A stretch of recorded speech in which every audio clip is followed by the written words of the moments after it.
जय श्री कृष्णा। राधे राधे। आज के वीडियो में आप सभी लोग रसपान करेंगे भगवान बृहस्पति देव की संपूर्ण व्रत कथा। प्राचीन समय की बात है, एक बड़ा प्रतापी तथा दानी राजा था। वह प्रत्येक गुरुवार को व्रत रखता एवं पूजा करता था। यह उसकी रानी को अच्छा नहीं लगता था। ना वह व्रत करती और ना ही किसी को एक पैसा दान में देती। राजा को भी ऐसा करने से मना किया करती थी। एक समय की बात है कि राजा शिकार खेलने वन को चले गए। घर पर रानी और दासी थी। उस समय गुरु बृहस्पति साधु का रूप धारण कर राजा के दरवाजे पर भिक्षा मांगने के लिए आए।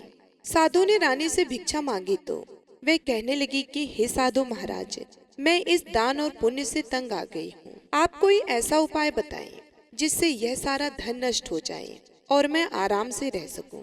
साधु रूपी बृहस्पति देव ने कहा कि हे देवी, तुम बड़ी विचित्र हो।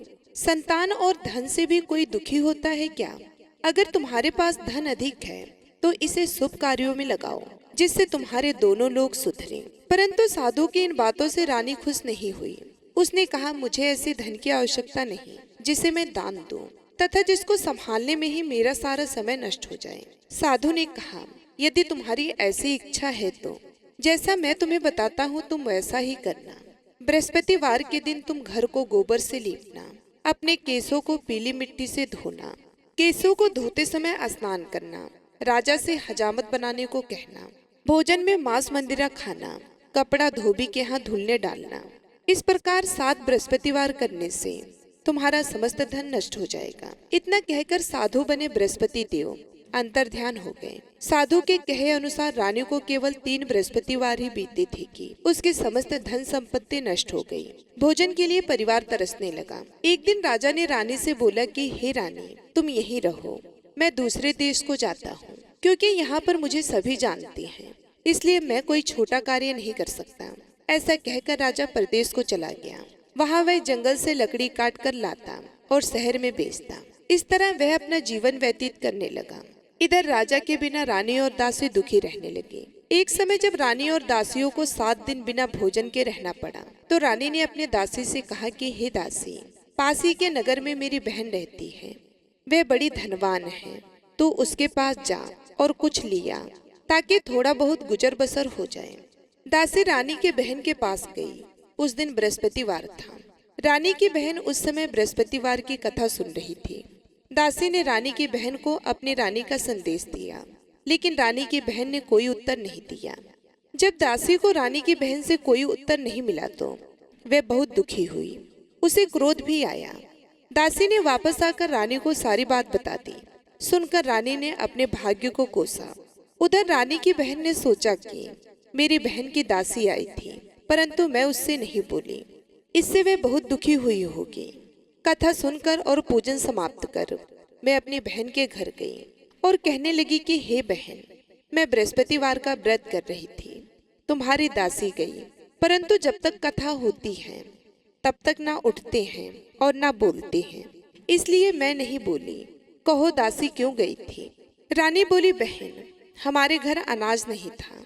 ऐसा कहते कहते रानी की आंखें भर आई। उसने दासियों समेत भूखा रहने के बाद भी अपनी बहन को बता दी। रानी की बहन बोली, बहन देखो, बृहस्पति देव भगवान सबकी मनोकामना पूर्ण करते हैं। देखो, शायद तुम्हारे घर में अनाज रखा हो। यह सुनकर दासी घर के अंदर गई तो वहां उसे एक घड़ा अनाज का भरा मिल गया।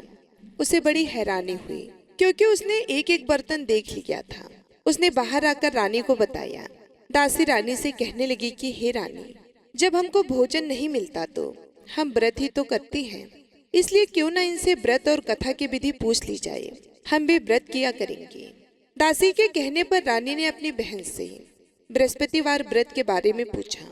उसकी बहन ने बताया कि बृहस्पतिवार के व्रत में चने की दाल और मुनक्का से विष्णु भगवान का केले की जड़ में पूजन करें तथा दीपक जलाएं, पीला भोजन करें तथा कथा सुने।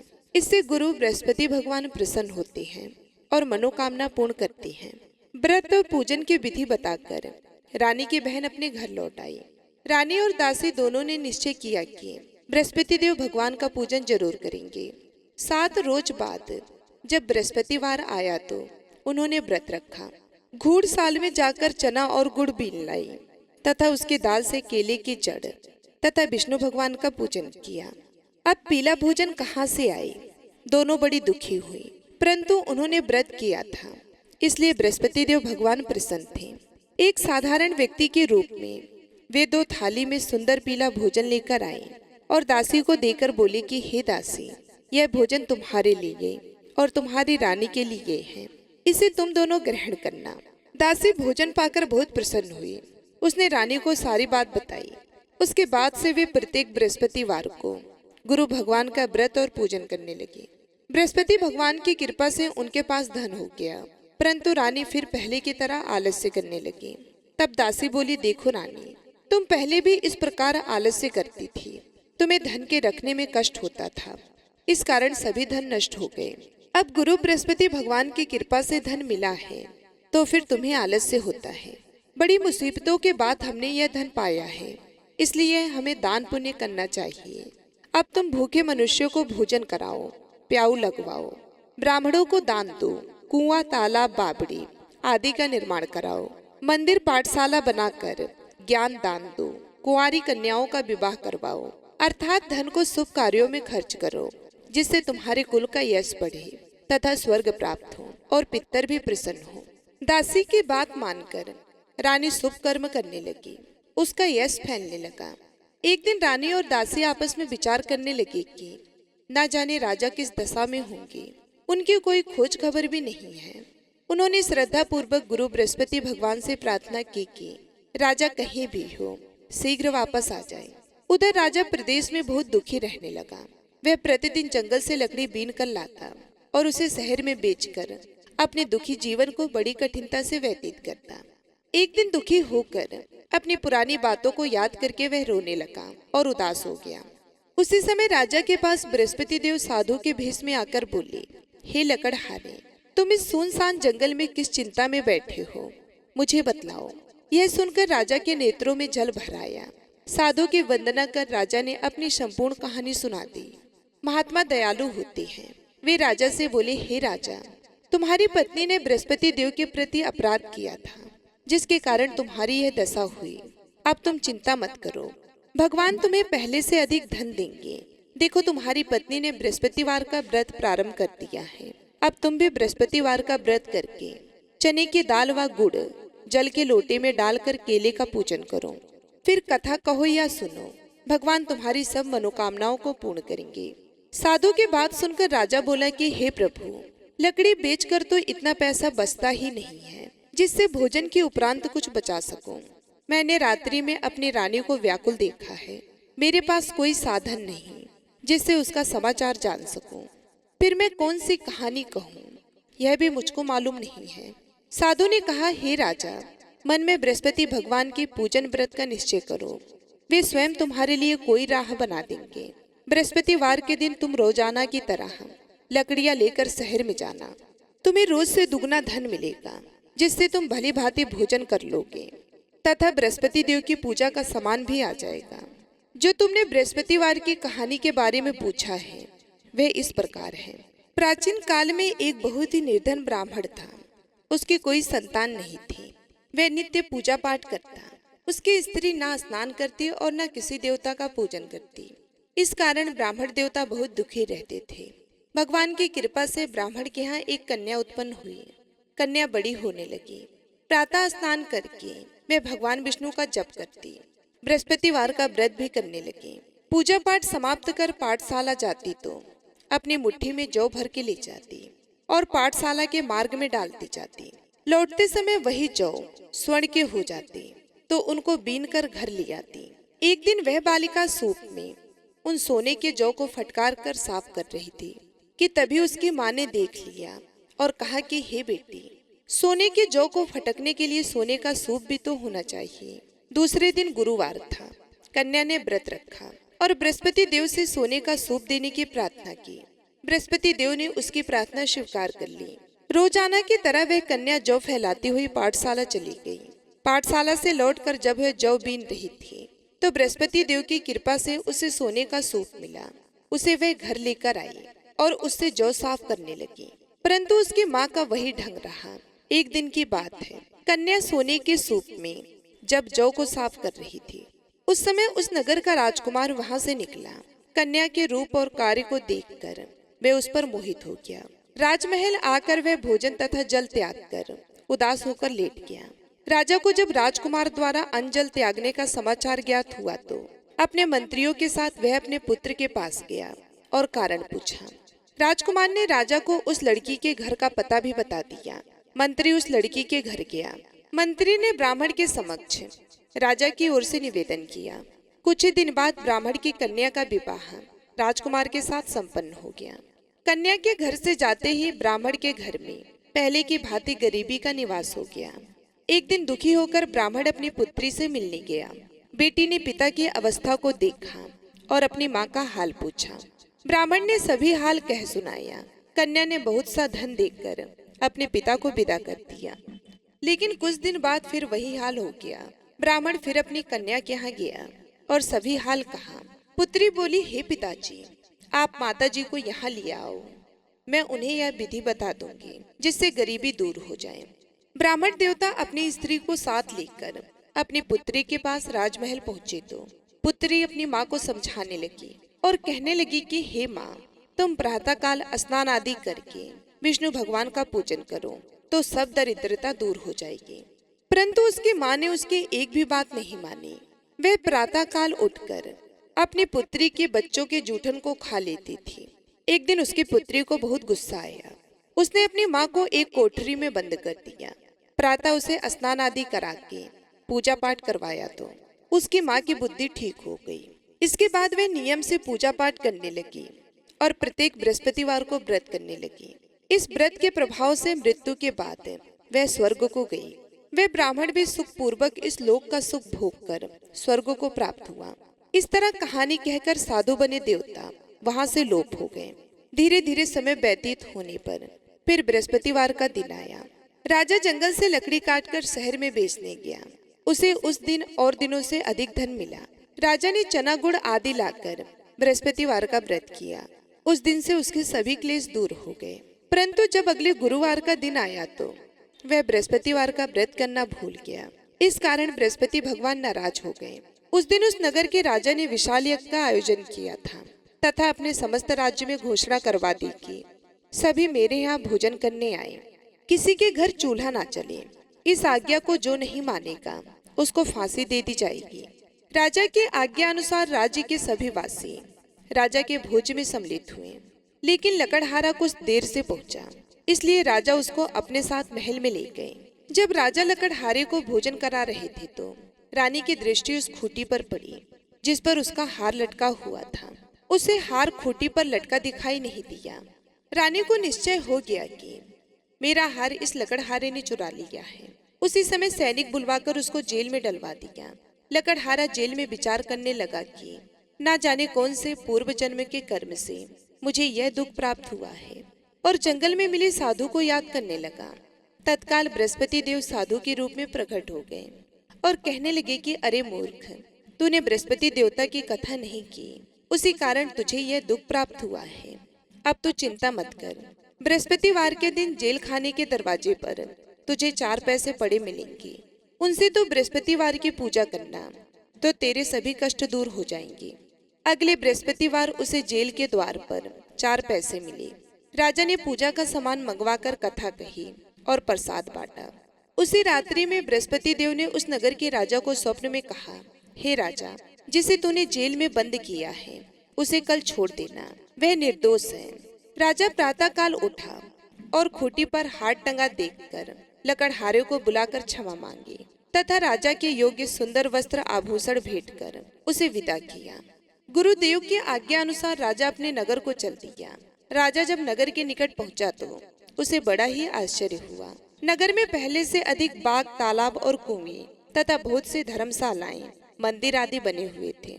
राजा ने पूछा कि यह किसका बाग और धर्मशाला है।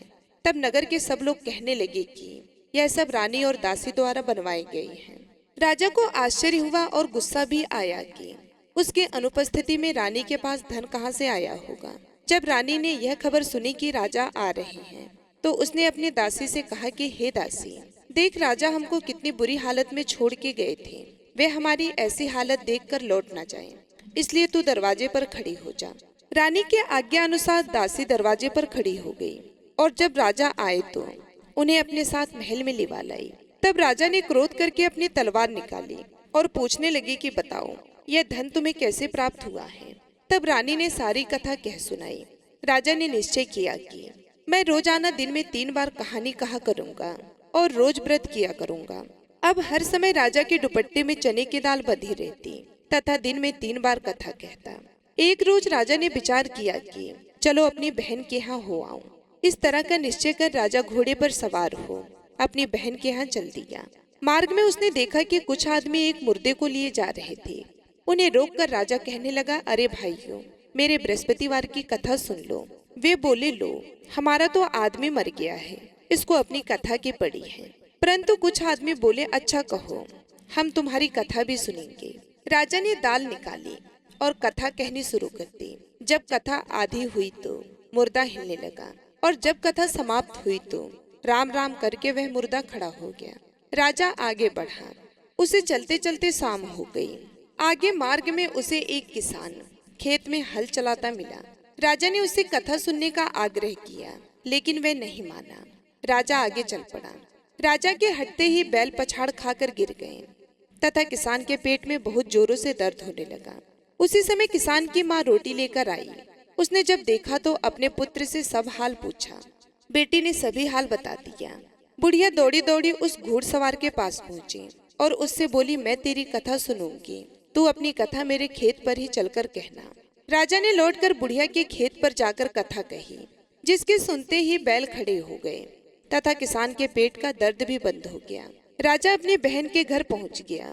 बहन ने भाई की खूब मेहमान नवाजी की। दूसरे दिन प्रातःकाल राजा जागा तो वह देखने लगा कि सब लोग भोजन कर रहे हैं। राजा ने अपनी बहन से जब पूछा, ऐसा कोई मनुष्य है जिसने भोजन नहीं किया हो, जो मेरी बृहस्पतिवार की कथा सुन ली? बहन बोली, हे भैया, यह देश ऐसा ही है। यहाँ लोग पहले भोजन करते हैं, बाद में कोई अन्य काम करते हैं। फिर वह एक कुम्हार के घर गई जिसका लड़का बीमार था। उसे मालूम हुआ कि उसके यहाँ 3 दिन से किसी ने भोजन नहीं किया है। रानी ने अपने भाई की कथा सुनने के लिए कुम्हार से कहा। वह तैयार हो गया। राजा ने जाकर बृहस्पतिवार की कथा कही, जिसको सुनकर उसका लड़का ठीक हो गया। अब तो राजा की प्रशंसा होने लगी। एक दिन राजा ने अपनी बहन से कहा कि हे बहन, मैं अब अपने घर जाऊंगा, तुम भी तैयार हो जाओ। राजा की बहन ने अपनी सास से अपने भाई के साथ जाने की आज्ञा मांगी। सास बोली, हाँ चली जा, मगर अपने लड़के को मत ले जाना, क्योंकि तेरे भाई की कोई संतान नहीं होती है। बहन ने अपने भाई से कहा कि हे भैया, मैं तो चलूंगी, मगर कोई बालक नहीं जाएगा। अपनी बहन को भी छोड़कर दुखी मन से राजा अपने नगर को लौट आया। राजा ने अपनी रानी से सारी कथा बताई और बिना भोजन किए वे सैया पर लेट गया। रानी बोली, हे प्रभु, बृहस्पति देव ने हमें सब कुछ दिया है, वे हमें संतान भी अवश्य देंगे। उसी रात बृहस्पति देव ने राजा को स्वप्न में कहा कि हे राजन, उठ, सभी सोच त्याग दे, तेरी रानी गर्भवती है। राजा को यह जानकर बड़ी खुशी हुई। 9वें महीने रानी के गर्भ से एक सुंदर पुत्र पैदा हुआ। तब राजा बोला, हे रानी, स्त्री बिना भोजन के रह सकती है, परंतु बिना कहे नहीं रह सकती। जब मेरी बहन आए तो तुम मुझसे कुछ मत कहना। रानी ने हाँ कर दी। जब राजा की बहन ने यह शुभ समाचार सुना तो वे बहुत खुश हुई तथा बधाई लेकर अपने भाई के यहाँ आई। रानी ने तब उसे आने का उल्हाना दिया। जब भाई अपने साथ ला रहे थे तब टाल गई, उनके साथ ना आई और आज अपने आप ही भागी भागी बिना बुलाए आ गई।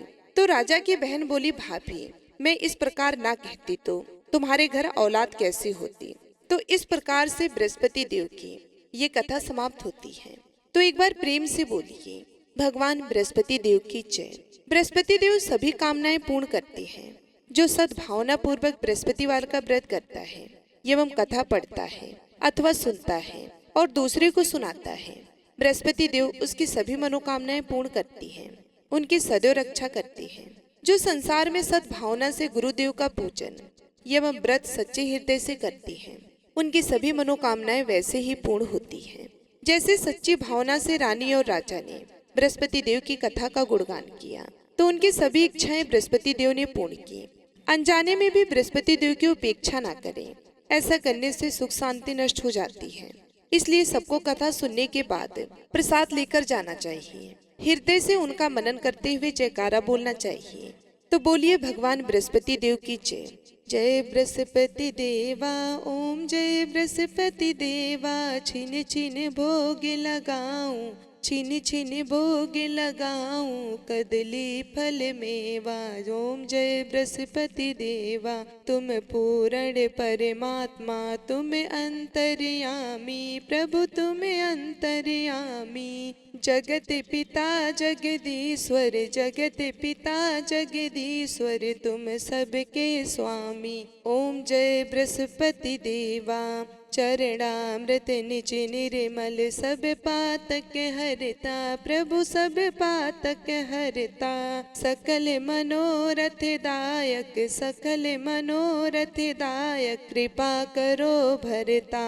ओम जय बृहस्पति देवा, तन मन धन अर्पण कर, जो जन शरण पड़े, प्रभु जो जन शरण पड़े। प्रभु प्रकट तब हो कर, प्रभु प्रकट तब हो कर, आकर द्वार खड़े। ओम जय बृहस्पति देवा, दीन दयाल दयानिधि, भगतन हितकारी, प्रभु भगतन हितकारी। पाप दोष सब हरता, पाप दोष सब हरता, भव बंधन हारी। ओम जय बृहस्पति देवा, सकल मनोरथ दायक, सब संशय हारो, प्रभु सब संशय हारो। विषय विकार मिटाओ, विषय विकार मिटाओ, संतन सुखकारी। ओम जय बृहस्पति देवा, जो कोई आरती तेरी प्रेम सहित गावे, प्रभु प्रेम सहित गावे।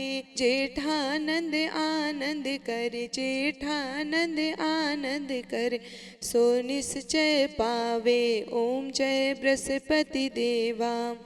सब बोलो विष्णु भगवान की जय, बोलो बृहस्पति भगवान की जय। राजस्थान के एक भक्त थे जिनका नाम था कालेखा। वे एक मुस्लिम परिवार से थे, लेकिन वह भगवान श्री मदन मोहन जी के परम भक्त हुए हैं।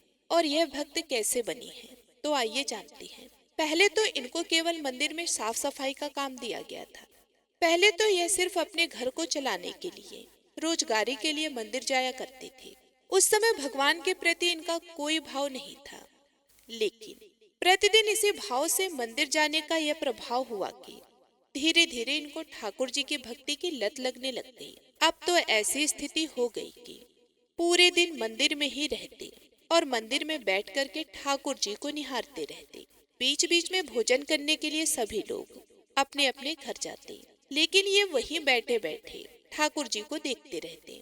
और इसी का प्रभाव ऐसा हुआ कि उनके सभी परिवार के लोग इनके बड़े विमुख हो गए। और सबसे ज्यादा तो इनकी पत्नी कालेखा श्री मदन मोहन लाल जी के मंदिर में झाड़ू लगाने की सेवा करते थे। लेकिन जब भी घंटियां बजती, आरती होती, तो कालेखा झाड़ू छोड़ करके जहाँ सबसे ऊंची सीढ़ी थी, वहां से वैष्णव के चरणों के बीच हल्की सी थोड़ी सी मदन गोपाल जी की छवि कालेखा को दिखती थी।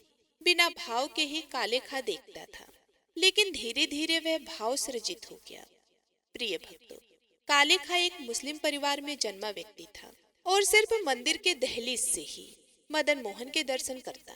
ना तो उसने कभी भागवत कथा सुनी थी, ना कभी उसने राम कथा सुनी थी, ना उसने कभी भक्ति अनुष्ठान ही किए थे, और ना ही कभी गंगा जी में स्नान ही किया होगा, यमुना जल का भी पान नहीं किया होगा, बिल्कुल पवित्र भी नहीं था।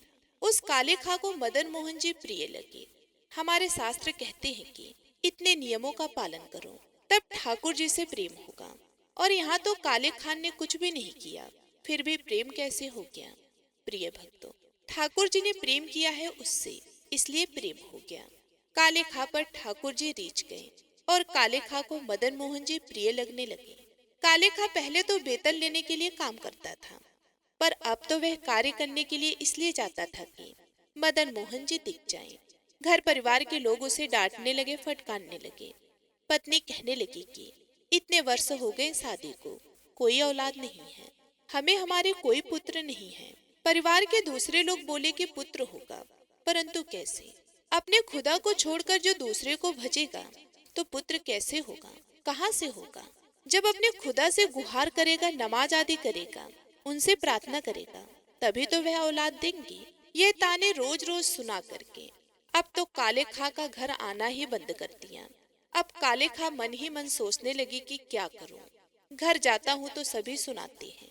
एक दिन वह इतना परेशान हो गया कि मदन मोहन जी के सामने खड़े होकर बोला, हे मदन मोहन जी, मुझे पुत्र की कामना नहीं है, पर मैं चाहता हूँ कि मेरी पत्नी का मुंह बंद हो जाए। मैं चाहता हूँ कि मेरे परिवार वाले जो ताने मारते हैं, यह ताने बंद हो जाएं, ताकि मेरा आपके दर पर आना बंद ना हो। इसलिए मुझे पुत्र दे दो। प्रिय भक्तों, अब देखिए, मदन मोहन जी ने कृपा की और कुछ ही दिनों बाद खबर आई कि काले खा के घर में उनकी पत्नी गर्भवती है। अब तो काले खा और जाने लगे और जितने लोग ताने मारते थे उनसे भी कहते हैं कि अब बोलो, अब तो मैंने खुदा से नहीं मांगा, हमारे मदन गोपाल जी तो हमें दे रहे हैं। तो सभी लोग चुप हो जाते हैं। पुत्र ने जन्म लिया और धीरे धीरे पुत्र भी बड़ा होने लगा। काले खा बड़े ही खुश थे, क्योंकि अब उनको कोई टोकता नहीं था, कोई रोकता नहीं था। वे नित्य सुबह मंगला आरती में जाते हैं और आठों पहर का दर्शन करके फिर घर आते हैं। पर लेकिन सब कुछ सीधा साधा चलता रहे, ऐसा कैसे हो सकता है? अब जब काले खा के बेटे की आयु 8 वर्ष की हुई, तब उसे यमुना के किनारे खेलते हुए काले सांप ने डस लिया। वह मृतक अवस्था में पड़ा है। तो कुछ मित्रों ने जाकर काले खा की पत्नी को बताया कि आपके पुत्र को सांप ने डस लिया है। तब पत्नी दौड़ी दौड़ी गई और सोचने लगी कि क्या करूं, कहाँ जाऊं। मन में बोली कि मंदिर में काले खा को बताते हुए जाऊंगी पुत्र के पास।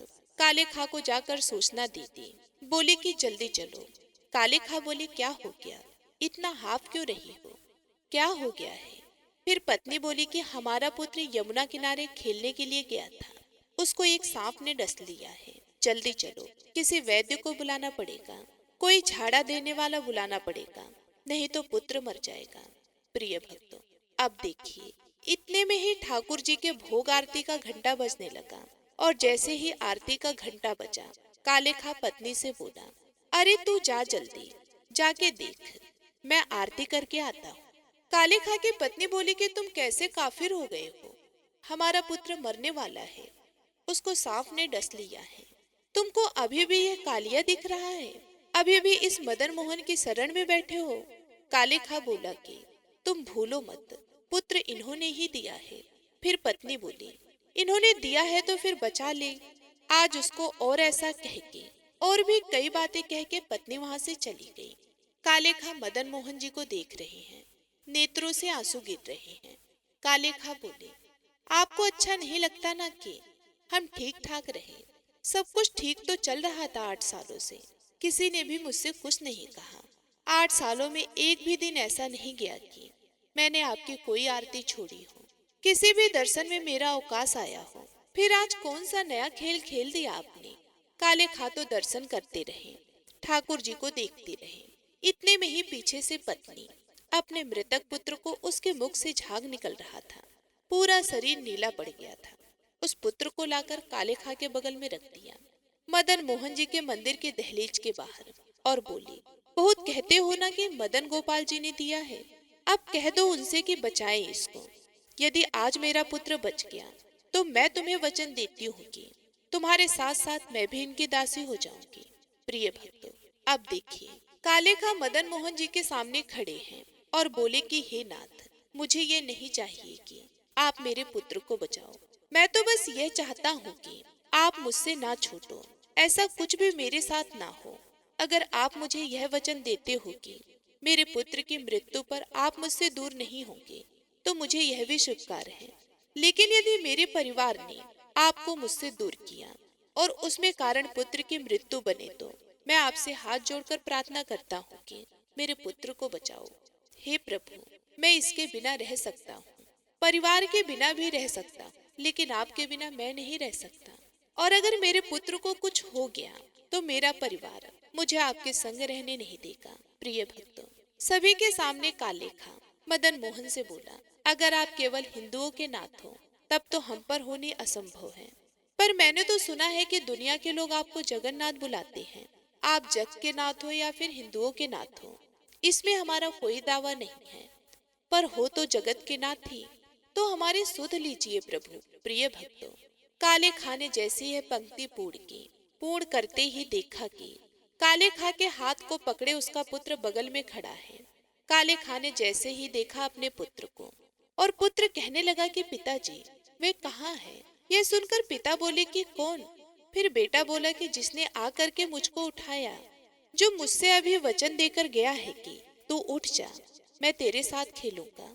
मैं तो लेट रहा था, मैं कह रहा था कि नहीं मुझे तो सोना है, मैं तो जा रहा हूँ, मुझे नहीं आना वापस। लेकिन वह मुझे वचन देकर गया कि तू अगर आएगा तो मैं तेरे साथ खेलूंगा। वे कहाँ है, वे कहाँ है पिताजी। काले खा बोला किसकी बात कर रहे हो बेटा। पुत्र बोला कि सांवला सा था, उसमें से चंदन की सुगंध आ रही थी। कटाक्ष नेत्र थे पिताजी, नेत्र कोई देख ले तो ऐसा लगे कि ऐसा नेत्र दुनिया में किसी के नहीं है। ऐसे सुंदर मुस्कान थे पिताजी। वे कहाँ है। काले खा ने अपने पुत्र को गोद में उठाया और कहा कि सामने देख। प्रिय भक्तों, जैसे ही पुत्र ने मदन मोहन जी को देखा, पुत्र की नींद भी सजल हो गए और अपने पिता से कहने लगा कि पिताजी, हाँ यही तो आए थे मेरे पास, यही तो मुझे उठाकर लाए थे। काले खा का पूरा परिवार श्री मदन मोहन जी के चरणों में नतमस्तक हो गया। प्रिय भक्तों, तो ऐसे हैं हमारे ठाकुर जी मदन मोहन लाल जी। तो सभी प्रेम से बोलिए मदन मोहन लाल की जय। तो यह थी आज की कहानी। उम्मीद करती हूँ आप सभी को बहुत ही पसंद आई हो। अब आइए सुनते हैं लपसी और तपसी की कथा, जो कि हर व्रत के बाद में अवश्य सुनना चाहिए, क्योंकि ऐसा कहा जाता है कि बगैर लपसी और तपसी की कथा सुने बगैर कोई भी व्रत कथा पूर्ण नहीं होता। तो आइए बड़ी ही श्रद्धा से लपसी और तपसी की कथा को सुनते हैं। एक लपसी था, एक तपसी था। तपसी हमेशा भगवान की तपस्या करता था। तपसी हमेशा भगवान की तपस्या करता था, लेकिन उसे चोरी करने की आदत थी। लपसी हमेशा सवा सेर की लपसी बनाता और पहले भगवान को भोग लगाता, उसके बाद में स्वयं भोजन करता। दोनों भाइयों का यही नियम था। तो एक दिन किसी बात को लेकर दोनों में कहासुनी हो गई। तो तपसी बोला कि मैं रोजाना भगवान की तपस्या करता हूँ, इसलिए मैं बड़ा हूँ। तो लपसी बोला कि मैं रोज भगवान को सवा सेर की लपसी का भोग लगाता हूँ, इसलिए मैं बड़ा हूँ। ऐसा कहते हुए दोनों जोर जोर से लड़ने लगे। तभी वहां से नारद जी गुजर रहे थे। दोनों को लड़ता हुआ देखकर वहां आए और उनसे पूछा कि तुम दोनों क्यों लड़ रहे हो। तो दोनों ने अपने आप को बड़ा बताया और साथ में बड़ा होने का कारण भी बताया। तो नारद जी बोले कि मैं तुम्हारा फैसला कर दूंगा, कल आऊंगा, बता भी दूंगा कि तुम दोनों में से कौन बड़ा है। दूसरे दिन लपसी और तपसी नहाकर अपनी रोज की भक्ति करने आए। तो नारद जी ने छुपकर 1.25 करोड़ की एक एक अंगूठी उन दोनों के आगे रख दी। जैसे ही भक्ति करते हुए तपसी की नजर उस अंगूठी पर पड़ी तो उसने चुपचाप उस अंगूठी को उठाई और अपने पैरों के नीचे दबा ली। लपसी की नजर अंगूठी पर पड़ी, लेकिन उसने ध्यान नहीं दिया। उसने पहले भगवान को भोग लगाया और फिर स्वयं भोजन करने के लिए बैठ गया। थोड़ी देर बाद नारद जी सामने आए। तो दोनों ने पूछा कि अब बताओ हम में से कौन बड़ा है। तो नारद जी ने तपसी से खड़ा होने के लिए कहा तो वे खड़ा हुआ तो उसके पैर के नीचे दबी हुई अंगूठी दिखाई दी। तो नारद जी ने तपसी से कहा कि तपस्या तो तुम रोज करते हो, लेकिन इतनी तपस्या करने के बाद भी तुम्हारी चोरी करने की आदत नहीं गई। ये अंगूठी मैंने ही तुम दोनों के आगे रखी थी। मैं ये देखना चाहता था कि तुम दोनों में से किसके मन में लालच है। तो तुझे तो अंगूठी दिखाई पड़ते ही झट से अपने पैरों के नीचे दबा ली। लेकिन लपसी का ध्यान अंगूठी पर जाने के बाद भी लपसी ने अंगूठी को नहीं उठाया और ना ही ध्यान दिया। उसने सिर्फ अपने भगवान जी में ध्यान रखा, उन्हें भोग लगाया और बाद में स्वयं भोजन करने लगा। इसलिए लपसी बड़ा है और तुम्हें तुम्हारी तपस्या का कोई भी फल मिलने वाला नहीं है। जितनी चाहे मर्जी तुम तपस्या कर लो, तुम्हें इसका कोई भी फल नहीं मिलेगा। तो तपसी को यह सुनकर बहुत ही दुख हुआ और वे शर्मिंदा होकर नारद जी से माफी मांगने लगा और कहने लगा कि आज तक की मेरी गलती माफ करो और मुझे बताओ कि मेरी तपस्या का फल कैसे मिलेगा। आज के बाद कभी भी मैं चोरी नहीं करूंगा। तो नारद जी ने कहा कि यदि कोई गाय और कुत्ते को रोटी नहीं बनाएगा तो उसका फल तुझे मिलेगा। यदि कोई आदमी ब्राह्मण को भोजन करवा कर उसे दक्षिणा नहीं देगा तो उसका फल भी तुझे ही मिलेगा। अगर किसी को सूत वाली साड़ी अगर हम देते हैं, उसके ऊपर अगर भेंट स्वरूप कुछ रुपए नहीं देंगे, तो उसका फल भी तुझे ही मिलेगा। अगर कोई व्यक्ति दिए से दिया जलाएगा, तो उसका फल भी तुझे ही मिलेगा। अगर कोई औरत आंगन लीप कर चौका नहीं लीपेगी, तो उसका फल भी तुझे ही मिलेगा। यदि कोई व्रत कथा में सारी कहानी सुन ले, लेकिन तुम्हारी कहानी ना सुने, तो उसका फल भी तुझे ही मिलेगा। उस दिन से हर व्रत कथा और कहानी के साथ लपसी और तपसी की कहानी कही और सुनी जाती है।